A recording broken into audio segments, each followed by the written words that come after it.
ভবনের এই ধ্বংসস্তূপই এখন সাক্ষী হয়ে আছে গতকাল ২১ জুলাই দুপুরের মর্মান্তিক বিমান বিধ্বস্ত হওয়ার ঘটনার। এখনও যেখানে সেখানে আধপোড়া হয়ে পড়ে আছে শিক্ষার্থীদের সরঞ্জাম। স্কুল ছুটির আগে আগে শিশুদের জীবনে নেমে আসে এক ভয়াল বিভীষিকা। ২২ জুলাই ঘটনাস্থলে সমবেত হয়ে ৬ দফা দাবি জানিয়ে ক্ষোভে ফেটে পড়ে উত্তরার মাইলস্টোন স্কুল অ্যান্ড কলেজের শিক্ষার্থীরা।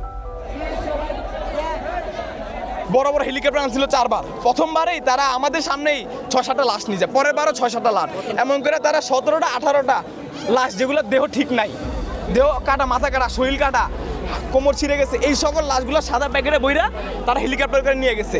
সকাল 10:30টার দিকে দুর্ঘটনাস্থলে যান আইন উপদেষ্টা আসিফ নজরুল, শিক্ষা উপদেষ্টা অধ্যাপক CR আবরার এবং প্রধান উপদেষ্টার প্রেস সচিব শফিকুল আলম। প্রায় 5 ঘন্টা অবরুদ্ধ থাকার পর পুলিশি প্রহরায় মাইলস্টোন স্কুল অ্যান্ড কলেজ ত্যাগ করেন তারা।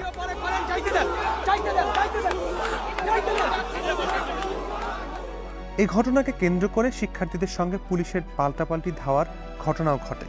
এ সময় শিক্ষার্থী ও পুলিশ সহ কয়েকজন হতাহতের খবর পাওয়া গেছে।